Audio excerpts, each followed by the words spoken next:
Buenas noches. Nuestro grupo está conformado por Alexandra Rodríguez, Jessica Martínez y Belsi Vivas. El día de hoy les vamos a hablar sobre capnografía volumétrica.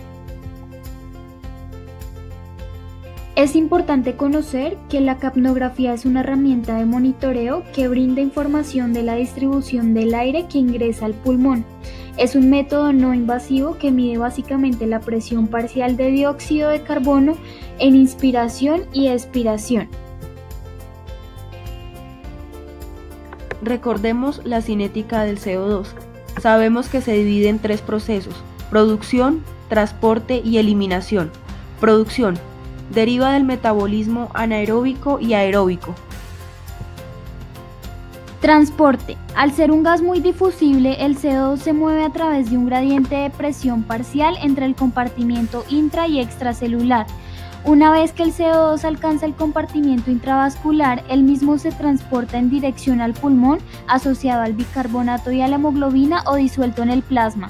Eliminación. Su principal vía de eliminación es el pulmón, teniendo en cuenta que solo aquellas unidades que están bien ventiladas y perfundidas son las únicas que pueden eliminar CO2.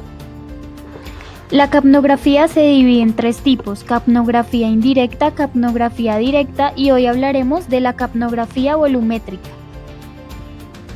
Para tener más claro el concepto de capnografía, iniciaremos con un poco de historia. En 1957, Smallhout usó capnogramas durante 7 años y documentó 6.000 capnogramas y sus variaciones. La descripción más temprana del capnograma volumétrico y de un método para determinar el espacio muerto fue en 1928.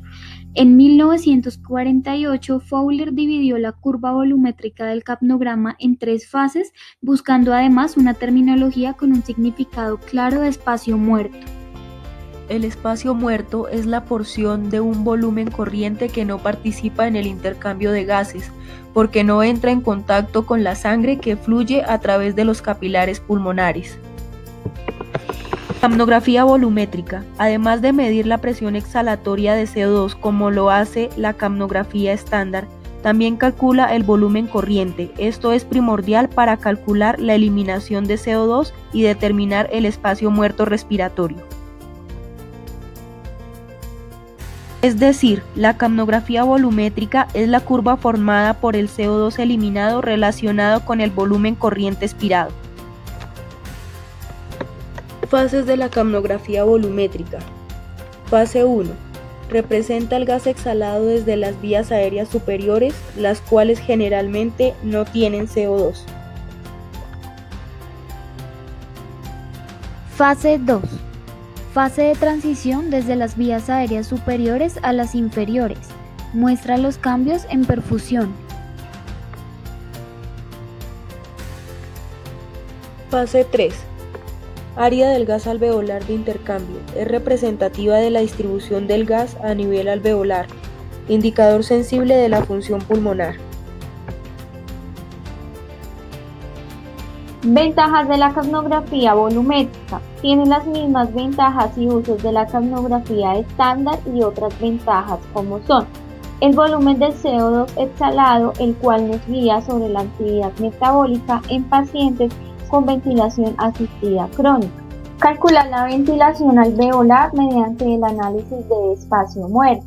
El valor pronóstico en el síndrome de distrés respiratorio relacionado con la ventilación del espacio muerto y el volumen corriente debe ser menor o igual a 0.4 para ser considerados valores normales. Si los valores son mayores a 0.65, se asocia un aumento de la mortalidad en el síndrome de distrés respiratorio. Ayuda también a calcular el nivel óptimo del PIB y a valorar de forma dinámica la ventilación y perfusión pulmonar. A continuación, vamos a observar los diferentes dispositivos utilizados para la medición del dióxido de carbono y cómo se adecúa en el circuito cuando el paciente se encuentra en ventilación mecánica. Estos son los diferentes cambios que se dan en la línea del capnograma. Son de vital importancia conocerlos, comprenderlos, para así tener una idea de qué es lo que le ocurre a nuestros pacientes. No siendo más, con esto finalizamos nuestra presentación. Muchas gracias.